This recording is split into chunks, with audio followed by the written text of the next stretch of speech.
Di balik keindahan dunia ini, tersimpan kisah-kisah tragis umat manusia yang pernah hidup megah, namun berakhir hancur karena ingkar. Di dalam Al-Quran tertulis banyak sekali kisah tentang umat-umat terdahulu, yaitu yang dibinasakan oleh Allah Subhanahu wa Ta'ala. Kisah-kisah ini bukan hanya sekedar dongeng, tapi mengandung pelajaran mendalam, yaitu tentang iman dan ketaatan.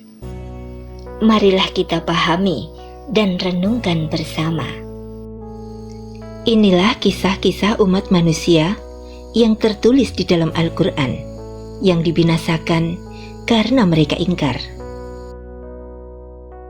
Untuk kisah yang pertama yaitu kaum Nabi Nuh. Nabi Nuh berdakwah selama 950 tahun, namun yang beriman hanyalah sekitar 80 orang. Kaumnya mendustakan dan memperolok-olok Nabi Nuh. Lalu Allah mendatangkan banjir yang besar, kemudian menenggelamkan mereka yang ingkar, termasuk anak dan istri Nabi Nuh, yaitu Al-Quran Surah Al-Ankabut ayat 14. Yang kedua adalah kaum Nabi Hud. Nabi Hud diutus untuk kaum Ad. Mereka mendustakan kenabian Nabi Hud.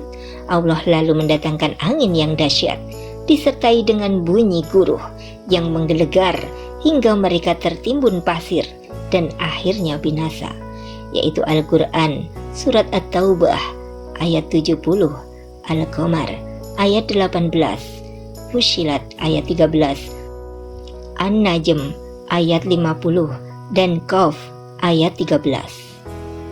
Yang ketiga yaitu kaum Nabi Soleh. Nabi Soleh diutuskan Allah kepada kaum Samud. Nabi Soleh diberi mukjizat seekor unta betina yang keluar dari celah batu, namun mereka membunuh unta betina tersebut, sehingga Allah menimpakan azab kepada mereka, yaitu Al-Quran Surah Al-Hijr ayat 30. Kemudian Hud ayat 68 dan Qaf ayat 12. Yang keempat adalah kaum Nabi Lut. Umat Nabi Lut terkenal dengan perbuatan menyimpang, yaitu hanya mau menikah dengan pasangan sesama jenis atau homoseksual dan lesbian. Kendati sudah diberi peringatan, mereka tak mau bertobat. Allah akhirnya memberikan azab kepada mereka berupa gempa bumi yang dahsyat, disertai angin kencang dan hujan batu, sehingga hancurlah rumah-rumah mereka dan kaum Nabi Lut ini akhirnya tertimbun di bawah reruntuhan rumah mereka sendiri,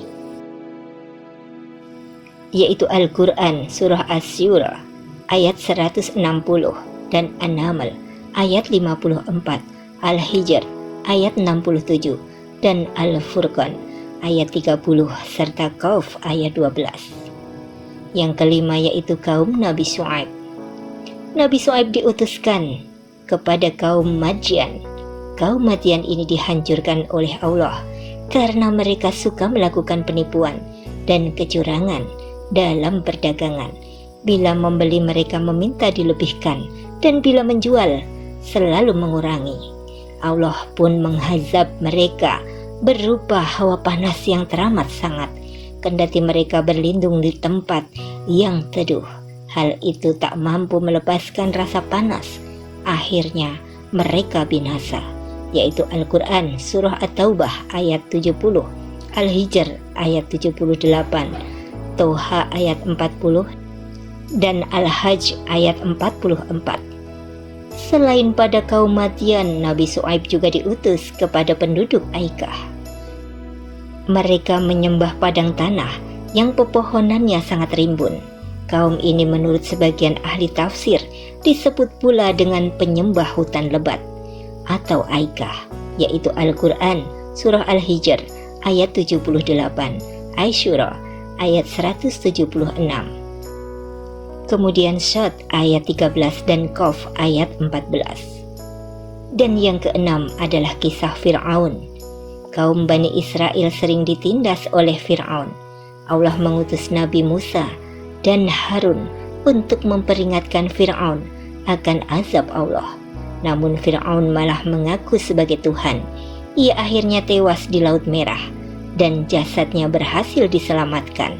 Hingga kini masih bisa disaksikan di Museum Mumi di Mesir. Al-Baqarah ayat 50 dan Yunus ayat 92. Yang ketujuh adalah golongan Asyab al-Sabit. Mereka adalah segolongan fasik yang tinggal di kota Eliyah, Elat, Palestina. Mereka melanggar perintah Allah untuk beribadah pada hari Sabtu. Allah menguji mereka dengan memberikan ikan yang banyak pada hari Sabtu, dan tidak ada ikan pada hari lainnya. Mereka meminta Rasul Allah untuk mengalihkan ibadah pada hari lain selain hari Sabtu. Mereka akhirnya dibinasakan dengan dilaknat Allah menjadi kera yang hina, yaitu Al-Quran Surah Al-A'raf ayat 163. Dan yang kedelapan adalah Ashaf al-Ras. Ras adalah nama sebuah telaga yang kering airnya. Nama Al-Ras ditujukan pada suatu kaum. Konon nabi yang diutus kepada mereka adalah Nabi Soleh. Namun ada pula yang menyebutkan Nabi Su'aib. Sementara itu yang lainnya menyebutkan utusan itu bernama Hazalah bin Shinwan. Atau ada pula yang menyebut bin Shaufwan. Mereka menyembah patung. Ada pula yang menyebutkan pelanggaran yang mereka lakukan karena mencampakkan utusan yang dikirim oleh mereka ke dalam sumur hingga mereka dibinasakan Allah, yaitu Al-Quran Surah Al-Furqan ayat 38 dan Qaf ayat 12. Yang kesembilan yaitu kisah Ashaf al-Ukhdud, adalah sebuah kaum yang menggali parit dan menolak beriman kepada Allah termasuk rajanya.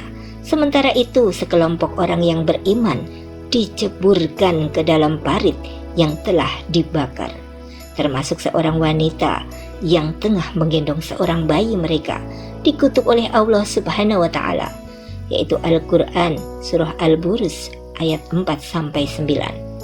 Yang ke-10 yaitu kisah Ashaf al-Qaryah.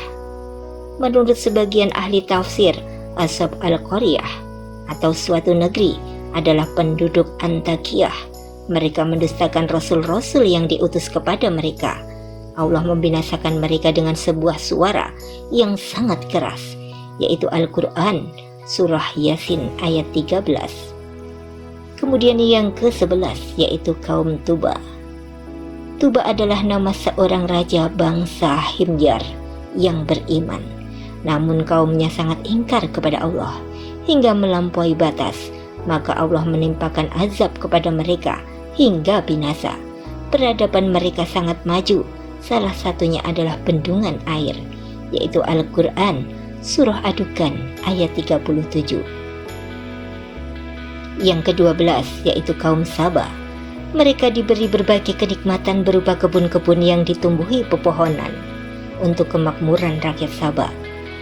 Karena mereka enggan beribadah kepada Allah, walau sudah diperingatkan oleh Nabi Sulaiman, akhirnya Allah menghancurkan bendungan Ma'rib dengan banjir besar, Al-Arim, yaitu Al-Quran Surah Sabah ayat 15-19.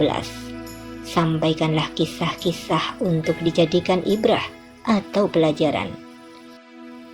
Maka ceritakanlah kisah-kisah itu agar mereka berfikir, yaitu Al-Quran Surah Al-A'raf ayat 7 dan ayat 176.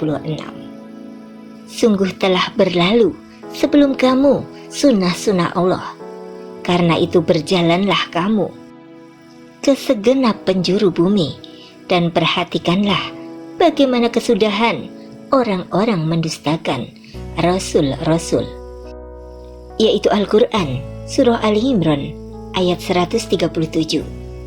Setelah Allah meminta manusia tidak mengulangi dan larut dalam dosa, ayat ini meminta mereka memperhatikan keadaan umat terdahulu dan kesudahan mereka.